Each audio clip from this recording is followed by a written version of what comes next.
The Star Destroyer is one of the most recognizable ships in all of Star Wars. After all, it's featured in the jaw-dropping opening scene of the very first Star Wars movie, as the hulking ship overtakes the entire screen while it pursues the Tantive 4. And as with many vehicles in a galaxy far, far away, there are many different variants of the dagger-shaped capital ships. Today, we attempt to cover them all. A quick note, we won't be including Super Star Destroyers like the Executor-class Dreadnought, as there's enough of those even bigger ships to warrant their own video in the future. This is every single Star Destroyer class explained.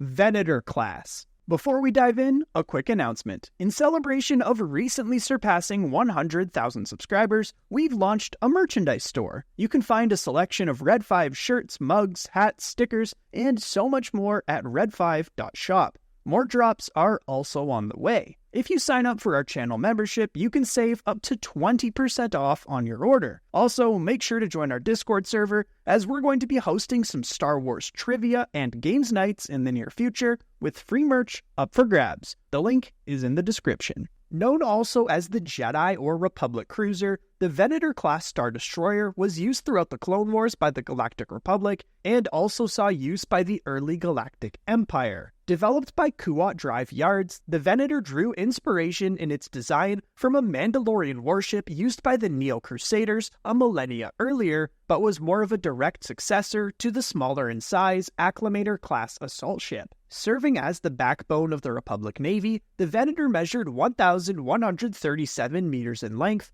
and 548 in width. Its most distinctive feature was undoubtedly the dorsal hangar doors, which ran up the spine of the vessel and allowed for the quick deployment of starfighters. The Venator generally carried a crew of about 7,400 personnel, but could also hold an additional 2,000 troops in addition. The ship carried a complement of 420 Republic starfighters. Well designed primarily for ship-to-ship combat, the Venator had secondary roles ranging from starfighter carrier to military transport and battleship escort. The Venator was considered heavily armed and armored, enough to lead assaults on rim worlds, but was also fast enough to chase down blockade runners. Venators were protected by powerful deflector shields and boasted a range of weaponry, most notably 8 dual DBY-827 heavy turbo laser turrets, which could rotate and track fast-moving targets. There were actually two classes of Venator, the Venator 1 class and Venator 2 class. The Venator 1 is the one we've been referencing so far, as it's the one heavily featured throughout the Clone Wars and Revenge of the Sith.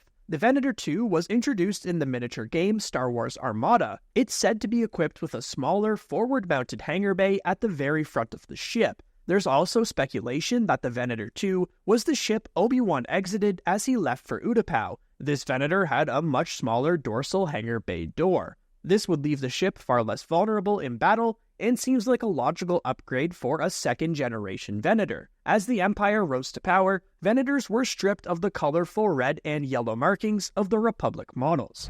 Imperial-class. Replacing the Venator-class was the much larger Imperial-class, coming in at 1,600 meters long and 985 meters wide. At the height of its power, the Empire operated over 25,000 ISDs, striking fear into the soldiers of rebellious factions. Imperial Star Destroyers possessed a main battery of 6 heavy turbo lasers and 2 heavy ion cannons, arranged flanking the ship's tower structure. It was also armed with 60 standard turbo lasers and 60 ion cannons. The ISD's crew consisted of approximately 9,200 personnel and was capable of carrying 72 TIE fighters. This included 12 TIE bombers and 12 TIE interceptors, along with 8 Lambda-class shuttles, 20 AT-AT walkers, and 30 AT-STs. Rather than along the spine of the ship like the Venator, the Imperial Star Destroyer's hangar was located on its belly. This was better suited for the deployment of ships to the surface of occupied Imperial worlds.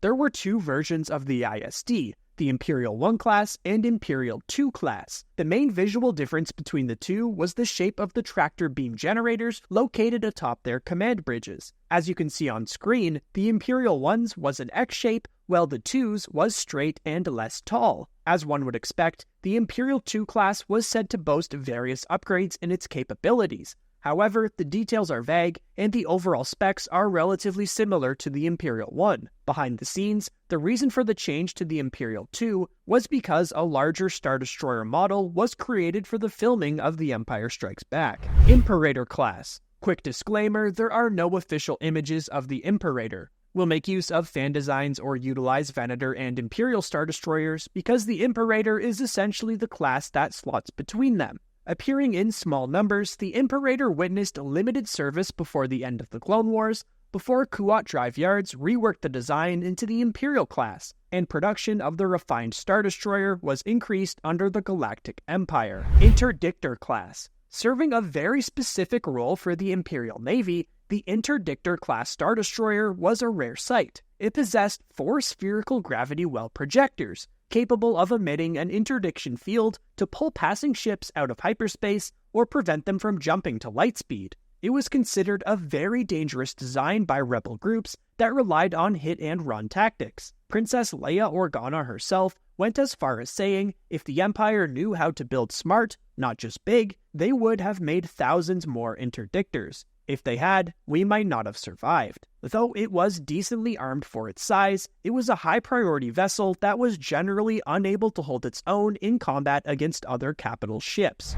Victory-class. Used by both the Republic and Imperial navies, the Victory line of Star Destroyers were much smaller than the Venator and Imperial-class, measuring 900 meters in length. Like with the previously mentioned vessels, there were also 2 versions of this ISD, the Victory 1 class and Victory 2 class. The Victory 1 was rushed into service during the Clone Wars and garnered a negative reputation as it had a degree of design flaws that required continuous maintenance by crew members to keep the vessel combat ready. It quickly gained the reputation of being an unlucky ship and was seen as a spacefaring coffin. Luckily, the Victory 1 was given a life extension program that saw it transform into the Victory 2. The repurposed ships often served as defense for a planetary garrison and fulfilled light patrol duties on the edges of the Galactic Empire's territory in deep space. An Imperial officer being assigned to a Victory 2 class was often seen as the end of their career. Onager-class. Nicknamed the Imperial Siegebreaker, the Onager was the hammerhead shark of Star Destroyers. All jokes aside, this thing was a superweapon shrouded in secrecy. Initially developed to swiftly eradicate separatist holdouts that remained after the Clone Wars, and to bring core worlds under the control of the Empire, the Onager was considered to be a possibly greater threat than even the Death Star. That's because of its super laser that was powerful enough to engage capital ships from extremely long range, as well as conduct cataclysmic assaults on planets. It was more of an orbital bombardment platform than a capital ship used in destroying planetary shields. Gladiator-class. Originally designed to serve as a capital ship escort during the Clone Wars, the Gladiator-class was repurposed to perform as an independent, long-range patrol vessel. It was by far the smallest Star Destroyer deployed by the Imperial Navy, measuring 600 meters in length. Still, its crew of roughly 1,000 had all of the means to pacify an entire star system. The warship held the capacity to perform system patrols, orbital bombardments, and escort missions. There were 2 versions, the Gladiator 1 and 2, with the second version incorporating better anti-starfighter capabilities with increased range on its guns. Tector-class. Appearing as a background ship during the Battle of Endor in Return of the Jedi, the Tector-class was essentially an Imperial 2 class that lacked a ventral hangar bay. Resurgent-class. Replacing the aging Imperial-class was the Resurgent-class, appropriately named as it was utilized by the First Order, the resurgence of the Empire. In fact, the Resurgent-class was almost twice as big as the Imperial-class, clocking in at over 2,900 meters long and 1,400 meters wide. Serving as the backbone of the First Order Navy, it had virtually no equal when it entered service. That's because the First Order was more strapped for resources and couldn't sacrifice ships the way that the Empire could with its ISDs. Therefore, they better equipped the Resurgent and fixed many of its predecessors' design flaws. The Resurgent featured a complement of 19,000 officers and 55,000 enlisted personnel. The vessel was armed with over 1,500 turbo lasers and ion cannons. Zeiston-class. Making up the Sith Eternal Fleet was over 1,000 Zeiston-class Star Destroyers, which were equipped with super lasers capable of annihilating any world or ship. The Sith Star Destroyer represented the culmination of Darth Sidious's vision of a galaxy forced into submission by sheer military might and intimidation. The Zeiston-class Star Destroyer would prove to be the most powerful ship ever made in galactic history, but all were destroyed one after the other at great cost by the Resistance during the Battle of Exegol. Executor-class. This Star Destroyer was perhaps the largest dedicated starfighter carrier in the Imperial Navy, measuring 2,200 meters long. As a carrier, the Executor-class featured two gaping ventral hangar bays, which could carry two wings of 144 total starfighters, as well as numerous other shuttles and ground vehicles. This ship was heavily armed with a wide variety of turbo lasers, heavy ion cannons, and tractor beams. Cause-class. The Cause-class Star Destroyer was never visually depicted, but it was said to test the firing of kyber crystal-powered weapons ahead of the development of the first Death Star. The Cause was likely the early version of the previously discussed onager-class Star Destroyer. Aggressor-class. Moving on to some Star Destroyers which only appeared in Star Wars Legends, the Aggressor-class Star Destroyer wasn't the typical arrowhead shape of the others we've covered so far. The Aggressor was armed with two powerful linked guns, which fired a large ion pulse, followed by an enormous spiraling plasma shot. The ion shot disabled the shields, so the plasma shot could do maximum damage. However, once the main cannons were destroyed, the ship was nearly helpless. Baccarat-class. Forming the backbone of the Baccaran defense fleet, the Baccarat-class Star Destroyer was designed around the power reactor of the Imperial-2 class. Only 3 Baccarat-class destroyers were confirmed to have been built, though there was speculated to be more. Chiss Star Destroyer. Utilized by the Chiss Ascendancy, the Chiss Star Destroyer somewhat resembled the Empire's Victory class, but its gray hull was slightly longer and slimmer, giving it an aggressive, needle-shaped appearance. It primarily saw use during the Chiss conflict with the Kalik. Pelion-class. Named in honor of the former Imperial Grand Admiral Pelion, the Pelion-class was considered one of the most powerful warships in the galaxy and noted as having unmatched weapon systems and starfighter components. It began its service over 100 years after the Empire's defeat at the Battle of Endor. Imperius-class. Known also as the Advanced Star Destroyer, the Imperius-class was built during the Second Imperial Civil War for Darth Krayt's fleet. It was an overall improvement of and successor to the Pelion-class Star Destroyer.